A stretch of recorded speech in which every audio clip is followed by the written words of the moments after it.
Treviso una baby gang che in 2 mesi ha messo a segno rapine, furti e spaccate, si mascheravano ed entravano in azione, arrestati 5 ragazzini dai 15 ai 20 anni. Novità nelle indagini della polizia sul violento pestaggio in centro a Conegliano dello scorso 2 maggio, perquisizioni e denunce a carico di altri 9 giovani kosovari che si aggiungono ai 2 già indagati. La visita del commissario per l'emergenza Covid a Francesco Figliuolo, il Veneto dice primo in Italia per vaccinazioni a over 80 e 70 e annuncia nella lotta al Covid giugno mese decisivo. Al fianco di Figliuolo il presidente della regione Zaia ha certificato il modello Veneto e il suo commento, ultimo appello agli over 50 prima dell'apertura delle prenotazioni ai quarantenni. Lo stato di salute delle piccole imprese trevigiane dopo 15 mesi di Covid, ad analizzarlo la Confartigianato, il 2020 chiuso con un fatturato in calo del 14%, le aziende soffrono ma resistono. Il film 18 regali, ispirato alla storia di Elisa Girotto, la mamma di Spresiano, morta a causa di un tumore al seno, ha conquistato il Davide Giovani, conferito da una giuria di 6.000 studenti in tutta Italia. Playoff di basket al via questa sera, la De Longhi, sorpresa del campionato, sfida il Palaverde, una delle grandi del torneo, la Virtus Bologna, gara 2 già domani in trasferta. Buonasera e ben ritrovati con l'edizione trevigiana dei nostri telegiornali, edizione che si apre con la cronaca, con l'operazione dei carabinieri che hanno disarticolato una baby gang che in 2 mesi ha messo a segno rapine, furti e spaccate. 5 ragazzini tra i 15 e i 20 anni arrestati dai militari dell'Arma di Treviso. Tutti i dettagli nel nostro servizio d'apertura. Così, maschere sul viso, senza scrupoli e violenti, 5 ragazzini hanno messo a segno rapine, furti e spaccate fra Casale sul Sile e Casier Preganziolo e Mogliano Veneto. Giovanissimi, fra i 15 e i 20 anni, ma con tecniche da malviventi professionisti. Tutti conosciuti alle forze dell'ordine, avevano deciso di fare un salto di qualità nel mondo criminale. Basti pensare che erano sfuggiti a un autoradio dei carabinieri che era riuscita a intercettarli subito dopo un colpo e successivamente, col passare dei giorni, modificavano le loro strategie tanto da rubare le autovetture e cambiare le targhe per dissimulare appunto le loro malefatte. Hanno colpito tra gennaio e febbraio di quest'anno. Grazie alle telecamere di videosorveglianza la baby gang è stata fermata dai carabinieri di Treviso, arroganti tanto da filmarsi durante i colpi. I componenti della banda si compiacevano delle loro gesta. Abbiamo trovato sui dispositivi che abbiamo analizzato dei selfie fatti prima delle loro scorribande e addirittura poi successivamente cercavano degli articoli di stampa che li riguardassero proprio per commentarli insieme. Dovranno rispondere di ben 17 capi di imputazione che vanno dalla rapina al furto aggravato, dalla ricettazione alla resistenza a pubblico ufficiale. Oltretutto anche violenti. Sì, c'è il caso di una rapina, è il primo episodio, in cui non hanno esitato a colpire e percuotere con un pugno un signore di mezza età che è fuori dalla propria abitazione solamente per sottrargli 100 euro e le chiavi del furgone. Fra i colpi, 10 e 12 gennaio, 2 furti ai danni di una pescheria dove avevano sottratto denaro e generi alimentari di pregio. Sempre il 12 gennaio una spaccata ai danni di una tabaccheria d'Ossone, il 29 un'altra tabaccheria a Casale e poi decine di furti di autoveicoli, targhe e materiale vario rubato da garage e parcheggi. Una banda pronta a tutto. Abbiamo trovato a casa di alcuni indagati una pistola a scacciacani modificata e priva del tappo rosso e con i segni distintivi nascosti, occultata all'interno di un armadio. I 3 maggiorenni, 2 trevigiani ed un veneziano fra i 18 e i 20 anni si trovano agli arresti domiciliari. Per una ragazza di 16 anni veneziana è stato disposto l'obbligo di permanenza in casa e il 15enne, sempre veneziano, è stato affidato ad una comunità. E le novità poi delle indagini della polizia sul pestaggio, violento pestaggio avvenuto lo scorso 2 maggio in pieno centro a Conegliano. Sono stati identificati dalla squadra mobile di Treviso altri 9 giovani ritenuti dagli agenti responsabili del violento pestaggio dello scorso 2 maggio in piazza Cima, in pieno centro a Conegliano. Stamane gli uomini della questura hanno eseguito 9 perquisizioni personali e locali in vari comuni della Marca trevigiana e in un caso anche nel veneziano a carico di altrettanti giovani kosovari, secondo la questura, coinvolti nell'aggressione. Il 4 maggio erano stati identificati altri 2 ventenni, anch'essi kosovari. La complessa attività investigativa ha così permesso di risalire all'interno l'intero gruppo di 11 giovani ritenuti dalla polizia gli autori del pestaggio di alcuni loro coetanei di nazionalità macedone a colpi di mazze da baseball e tombini tra i tavolini dei bar sotto gli occhi attoniti di diversi cittadini nella prima domenica in fascia gialla. I motivi di quanto accaduto restano ancora da chiarire. Le perquisizioni hanno consentito di acquisire ulteriori elementi circa la partecipazione del gruppo a quei fatti definiti dalla questura di inaudita violenza che, oltre a costituire un grave episodio, hanno suscitato allarme sociale nella cittadinanza coneglianese. I 9 giovani sono indagati in concorso per lesioni aggravate e per possesso di oggetti atti ad offendere. Nei loro confronti è stato inoltre emanato dalla locale divisione anticrimine il divieto di accesso ai pubblici esercizi. E adesso la giornata veneta del commissario per l'emergenza Covid, il generale Figliuolo, un Veneto virtuoso, primo per vaccinazioni ad over 70 e 80, il riconoscimento del commissario che è stato prima a Venezia, poi a Padova e infine a Verona, accompagnato dal presidente Zaia. Giugno, ha assicurato Figliuolo, sarà il mese della spallata al virus. Devo dire che il Veneto in questo è estremamente virtuoso, è al numero 1 per over 80, 98% contro una media nazionale dell'88%, numero 1 over 70, 83% contro una media che è circa 75%, sui fragili è in cima alle classifiche e quello che voglio dire, percentuali di inoculazioni rispetto alla distribuzione sempre al di sopra del 90%.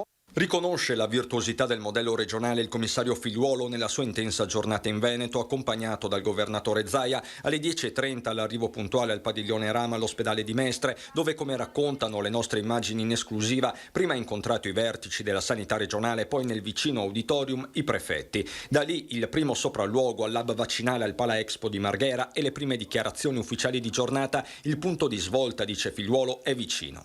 Maggio mese di transizione, giugno deve essere un mese di svolta, è il mese dove dare proprio quella che si può definire una spallata definitiva e lasciarci indietro il periodo peggiore. Figliuolo, che è tornato sulla questione Pfizer e sull'intervallo necessario fra prima e seconda dose, qui le rassicurazioni sanitarie del CTS si coniugano con la Realpolitik.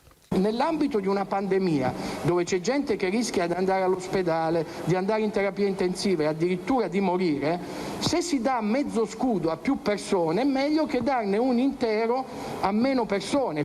Quanto alle disponibilità di vaccino sul territorio nazionale, il bilanciamento è continuo. Noi non facciamo magazzino, quando serve la struttura commissariale, siccome fa proiezioni e controllo tutti i momenti, tutto il giorno di ciò che c'è, si bilancia con il consenso delle regioni interessate. Il viaggio di Figliuolo è poi proseguito su Padova, prima la Binfiera, poi l'ex ospedale militare, l'ultima tappa a Verona, sopralluoghi che hanno consentito di mettere in fila numeri e prospettive. Abbiamo già inoculato, quasi 2.200.000 dosi, possiamo dire che sulla popolazione target, che è di 4.200.000 abitanti, vuol dire che in via teorica matematica una testa su due ha avuto un incontro ravvicinato con il vaccino. Da lunedì l'ulteriore passo in avanti con il via alle prenotazioni degli over 40 con le conseguenze operative del caso. Nel momento in cui apriremo ovviamente ai quarantenni dai 40 ai 49 anni, apriamo un target che ha 742.000 iscritti in Veneto, quindi vuol dire che 742.000 persone andranno a ingolfare i centri vaccinali. Quindi chi ha già deciso di vaccinarsi e ancora non si è iscritto sopra i 50 anni lo faccia subito in queste ore, perché poi rischia veramente di finire in coda. E adesso le reazioni della politica alla visita in Veneto di Figliuolo. È bello sentire francamente un commissario che finalmente parla di numeri certi, di effetti, di programmazione, lo fa con grande decisione, con grande precisione, e questo è quello che forse i cittadini si aspettavano. Lui chiaramente si è espresso perché possiamo arrivare già a luglio, insomma, avendo vaccinato una buona parte della popolazione del nostro paese, finalmente cercando di raggiungere appunto per settembre, diciamo, l'immunità di gregge. Il passo cadenzato dell'Alpino sembra mettere tutti d'accordo, almeno per un giorno, ma il tema dei vaccini si accompagna a quello delle riaperture del coprifuoco, al centro della riunione della cabina di regia fissata lunedì 17. Su questo fronte il ministro D'Incà conferma l'approccio graduale del premier Draghi. Io penso che ci sia molta polemica politica per prendere un punto in più nei sondaggi e chi mette una bandierina sulle riaperture. Qua l'unica cosa che ci può guidare è l'aspetto tecnico-scientifico, in modo tale da non trovarci ad allentare troppo le misure e poi trovarci a dover chiudere magari a giugno perché i numeri si alzano. In attesa della cabina, essenziale anche per definire l'avvio della stagione turistica, resta comunque una giornata dal forte valore simbolico. Alpino significa sempre un marchio e un certificato di qualità, serietà, programmazione, efficienza. Credo che sia davvero una bella immagine per i veneti, per il Veneto. Orgoglio alpino che viene sottolineato dal trevigiano Sebastiano Favero, presidente nazionale di ANA e amico di Figliuolo. L'augurio da amico che gli dico: continua su questa strada, continua su questo impegno, perché veramente stai dimostrando quello che è la capacità e l'efficienza che io credo questa nostra Italia, di cui questa nostra Italia aveva sicuramente bisogno. Augurio che in serata potrebbe essere fatto di persona. Io sono a Milano, rientro, so che lui si ferma a Verona, vedremo se possiamo anche idealmente abbracciarsi e scambiarci qualche sorriso e magari un buon bicchiere di vino. E adesso la crisi legata all'emergenza Covid con lo stato di salute delle piccole imprese trevigiane dopo 15 mesi di pandemia. Ad analizzarlo la Confartigianato. L'impatto della pandemia sull'economia locale, fotografata da Confartigianato, che ha preso in esame la situazione pre- e post-Covid. Il 2019 rapportato al 2020 per 600 aziende dislocate nei 22 comuni del mandamento di Treviso. E quello che emerge è uno stato di salute delle imprese sicuramente di sofferenza, ma anche di resilienza. Analizzando il fatturato emerge che lo scorso anno si è registrata una variazione negativa del 14% sul 2019, pari a 12 milioni di euro in meno. Solo a gennaio si è visto un incremento di quasi 2 milioni, lasciando quindi presagire che senza la pandemia il 2020 sarebbe stato un anno di ripresa. Soffermandosi poi su quelle aziende che nei 12 mesi precedenti hanno subito maggiori perdite, emerge che il calo di fatturato è ben superiore ai 12 milioni, vicino ai 21. Gli incentivi, i contributi e le cose che sono state disposte a livello nazionale per far fronte alla crisi riteniamo che non siano state sufficienti e riteniamo anzi che la stima probabilmente sia che la gran parte delle imprese ha avuto i redditi azzerati. Nel 2020 vi è stato un incremento degli ammortizzatori sociali da parte delle aziende 6 volte superiore al 2019, mentre il numero di ore è aumentato di 14 volte con un picco di 70.000 ore di cassa integrazione nel solo mese di aprile. Una diminuzione di circa il 28% delle assunzioni e una riduzione delle cessazioni del 18%. Bisogna tener conto, come diceva lei, che questo dato del 18% è bloccato da una parte tutte le possibilità di ammortizzatori sociali che hanno avuto le aziende, dall'altro del blocco dei licenziamenti. I settori ad aver sofferto meno quelli legati alla casa, dalle imprese edili agli impiantisti elettrici, dagli idraulici ai tinteggiatori, mentre tassisti, autotrasportatori, parrucchieri, i lavoratori ad aver pagato il prezzo più alto.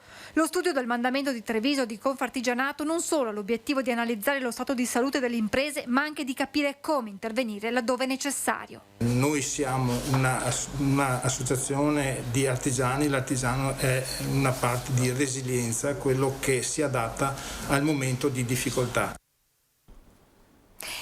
Una condotta fognaria da 15 milioni di euro per collegare il centro storico di Treviso al depuratore, il progetto di ATS che ha già avuto il primo via libera dall'autorità di ambito del Veneto orientale, permetterà di puntare a dotare il centro di servizi attesi da anni.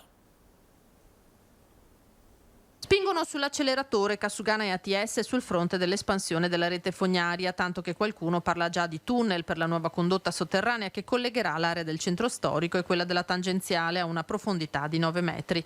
Gli scarichi del centro città potranno così raggiungere il depuratore, opera da 15 milioni di euro che prevede cantieri solo a monte e a valle, vale a dire da via Tasso sul Put a via Polveriera. Nel mezzo la condotta si scaverà per così dire da sola con l'impiego di una talpa meccanica, la versione in piccolo di quelle impiegate in autostrada o nei cantieri della TAV. È una tubazione autoperforante, che è una tecnologia che si chiama microtunneling, che ci consentirà di attraversare il Sile passando sotto il Sile e quindi finalmente collegheremo il depuratore al centro storico, quindi questo sarà il collettore che poi anticiperà in un futuro la realizzazione delle fognature all'interno del centro storico. Sviluppo della rete fognaria fondamentale, ricorda Conte, per i parametri che definiscono la qualità della vita in un territorio. Treviso è spesso e volentieri penalizzata per questa mancanza, motivo per il quale l'amministrazione in questo mandato ha investito molto su questo fronte, incrementando la copertura di utenze allacciate. Passeremo dal 33% di inizio mandato al 60% come obiettivo che ci siamo posti per fine mandato, che credo che sia qualcosa di davvero straordinario. Il film 18 regali, ispirato alla storia di Elisa Girotto, la mamma di Spresiano scomparsa nel 2017 a causa di un tumore al seno, ha conquistato il David Giovani, il riconoscimento del David di Donatello conferito da una giuria di 6.000 studenti in tutta Italia. La pellicola di Francesco Amato. Emozionato, l'avete visto nelle immagini, il regista sul palco ha ringraziato le 2 attrici che hanno recitato nel film, dedicando il premio ad Elisa. Elisa Girotto, la sua storia ha commosso e tutta Italia. A 40 anni, mamma di una bimba di 1, prima di andarsene decise di acquistare 18 regali, uno per ogni compleanno della sua bimba, fino al compimento della maggiore età, per sentirsi più vicina a lei e lasciarle un ricordo della sua mamma. Turismo ma anche sport. L'Automobile Club Treviso ha presentato la rivista ACI Treviso Informa, una novità che ha l'obiettivo non solo di informare ma anche far conoscere il territorio trevigiano attraverso varie iniziative.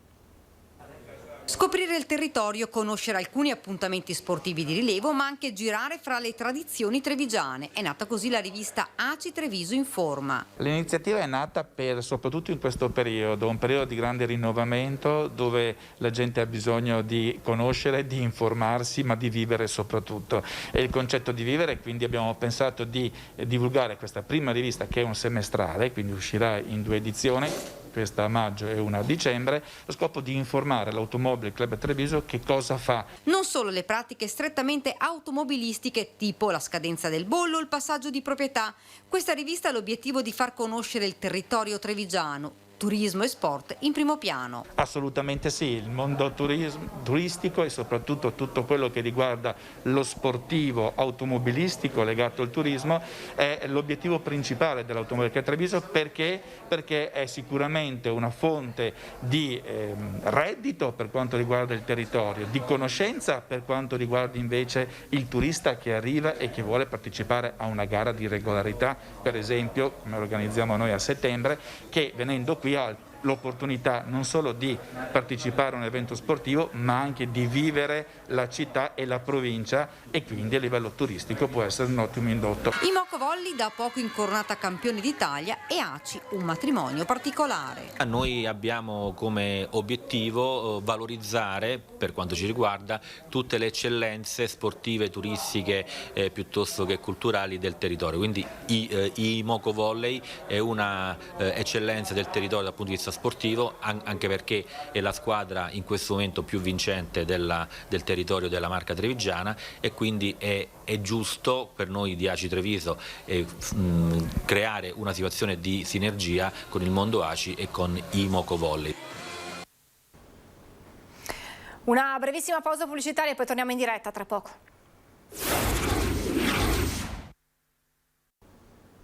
Di nuovo in diretta con lo sport basket. In questi minuti si stanno sfidando ai quarti di finale Virtus Segafredo e De Longhi. La squadra trevigiana è scesa in campo per disputare la prima serie playoff della sua storia, un momento molto atteso per lo sport trevigiano.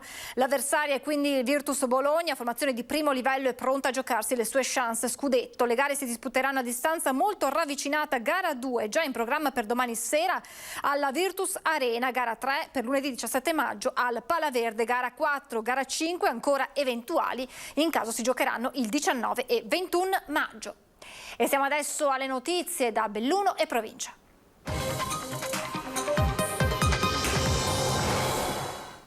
E Iniziamo parlando della crisi ACC, perché la regione si muove a tempo di record per cercare di risolvere la situazione del sito produttivo di Mel dopo la manifestazione e il presidio di sindacati e lavoratori ieri a Venezia e Marghera. Dopo l'incontro con il presidente Zaia, domani l'assessore regionale Elena Donazzana, assistita dall'unità di crisi, e il commissario straordinario di ACC Maurizio Castro si confronteranno con i principali clienti e fornitori dell'azienda, come proposto ieri da FIOM, FIM e WILM, per una disamina puntuale dell'attuale situazione aziendale. Alla riunione non sono invitati i sindacati, poco male, l'importante è che si cominci a fare qualcosa per salvare ACC, commenta Stefano Bona della FIOM CGIL, che con i colleghi di FIM e WILM ieri ha chiesto al presidente Zaia la convocazione urgente di un tavolo per trovare le risorse necessarie a sopperire per 2-3 mesi alla mancanza di liquidità dell'azienda.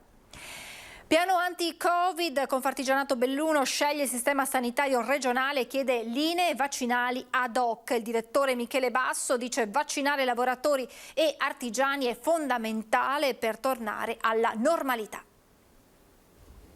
La vaccinazione è un passaggio fondamentale anche per la ripresa del lavoro, lo spiega bene il direttore di Confartigianato Belluno Michele Basso, che elogia lo spirito di adattamento degli artigiani muniti di una forza che nemmeno la pandemia ha abbattuto. E però ora è giunto il tempo anche per i titolari delle imprese medio-piccole bellunesi di vedersi riconoscere il senso di responsabilità mostrato nei confronti delle comunità locali. Ci siamo adoperati sia a livello regionale sia a livello provinciale per attivare un percorso che favorisca la vaccinazione degli artigiani che, come sapete, lavorano, hanno bisogno di lavorare soprattutto in questo periodo. Fasce orarie serali dalle 18 alle 23 per i vaccini anche nei giorni festivi è la proposta di Confartigianato presentata alla Regione per consentire un'adesione massiccia alla campagna. In questo modo l'artigiano, dopo la giornata lavorativa, senza abbandonare il suo lavoro, può recarsi a effettuare la vaccinazione presso i punti vaccinali. Che risposte avete avuto? Le risposte sono state positive sia dalla Regione Veneto sia a livello provinciale dalla dottoressa Carraro, direttore generale dell'US Dolomiti,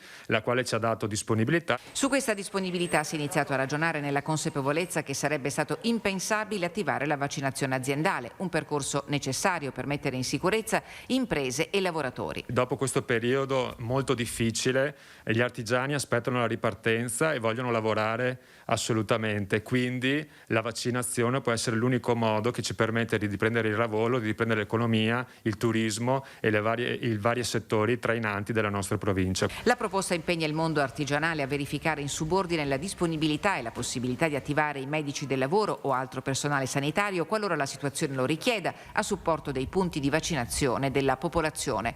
Confartigianato si impegna a promuovere una informazione capillare a tutte le aziende per far conoscere termini e modalità di accesso al percorso vaccinale dedicato. Brutta sorpresa per chi ama Villa Pat. Uno sopralluogo ha fatto scoprire una serie di graffiti sulle pareti esterne del rustico annesso alla storica dimora progettata dall'architetto Giuseppe Segusini poco dopo la metà dell'Ottocento. Un edificio di pregio storico e architettonico in stile neogotico con interessanti affreschi alle pareti perimetrali che sono stati oggetto dei vandali. Sul rustico di Villa Pat la provincia, che ne è proprietaria, ha avviato da tempo un progetto di riqualificazione con l'obiettivo di conservare il patrimonio storico e architettonico, dando una nuova vita alla struttura. Per quanto accaduto verrà sporta denuncia contro ignoti. E parliamo adesso del MIM, il Museo Interattivo delle Migrazioni di Belluno, che si espande, inaugurata una nuova sala virtuale grazie alla quale si potrà accedere online a 8 mostre sull'emigrazione bellunese. MIM, Museo Interattivo delle Migrazioni. Il filo conduttore è quello dei mestieri che hanno accompagnato chi ha lasciato la provincia di Belluno, spesso per cercare fortuna all'estero. In ogni esposizione vengono infatti raccontati per immagini quei lavori che, legati alle specifiche caratteristiche e tradizioni dei luoghi di origine e modellati sul sapere tramandato di generazione in generazione, sono stati esportati al di fuori del territorio di partenza, oltre i confini delle vallate dolomitiche. Abbiamo pensato di puntare proprio sul lato virtuale del nostro museo, proponendo questa sala virtuale che al suo interno, al momento, ma ne proporremo senz'altro di nuove, ma al momento ci sono 8 sale dedicate ad 8 mestieri tipici dei nostri emigranti, sia della provincia di Belluno ma prettamente del Veneto. Parliamo delle baglie da latte, parliamo dei minatori, parliamo degli scalpellini, non potevamo assolutamente dimenticare anche i gelattieri e altre figure che hanno portato qualcosa in più nel territorio della provincia di Belluno. Gli altri sono seggiolai, cromere, ciode e zattieri, che già le definizioni suscitano curiosità. La fruizione può avvenire attraverso dei codici che gli utenti ricevono via email e che permettono con 5 euro di visitare virtualmente, grazie ai canali YouTube Bellunesi nel mondo, le 8 mostre mediante uno smartphone, un tablet o un computer. L'idea è quella di raggiungere anche chi è distante, offrendo un'opportunità di fruizione indipendentemente dall'attuale contesto segnato dalla pandemia, adottando le più moderne forme di comunicazione con un occhio di riguardo alle nuove generazioni. È importantissimo che anche i giovani sappiano quanti dei nostri nonni, ma non solo, hanno fatto le valigie e sono andate all'estero. Un'immigrazione che, i dati parlano chiaro, continua ad essere presente e ancora di più in questi ultimi anni. Quindi Belluno, il Veneto e l'intera Italia è sempre stata terra di emigrazione e comunque lo è tuttora. Siamo in chiusura, vi lascio come sempre alle previsioni del tempo. Grazie per essere stati con noi, buon proseguimento di serata.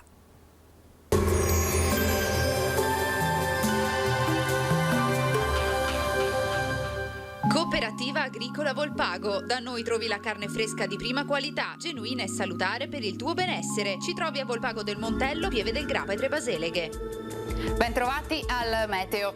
Giunge un nuovo sistema perturbato sul nostro territorio. Secondo la tendenza meteo, anche per l'ultima parte della settimana si profila una situazione movimentata.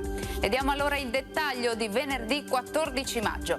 Sul Veneto cielo a tratti nuvoloso, avremo delle piogge in vari momenti della giornata, intervallate da alcune parentesi solo temporaneamente più asciutte. Non si escludono degli spazi soleggiati che saranno più probabili in mattinata, perché al pomeriggio invece i rovesci insisteranno maggiormente. Vediamo le temperature: minime tra 10 e 13 gradi, massime comprese invece tra i 16 e i 21 gradi all'incirca.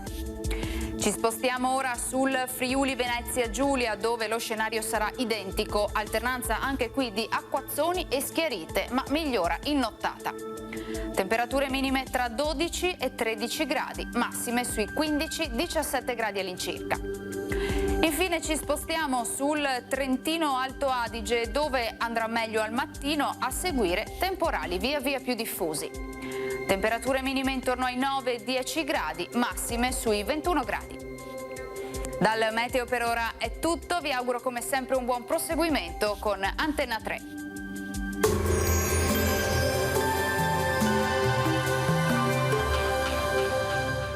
Cooperativa Agricola Volpago. Da noi trovi la carne fresca di prima qualità, genuina e salutare per il tuo benessere. Ci trovi a Volpago del Montello, Pieve del Grappa e Trebaseleghe.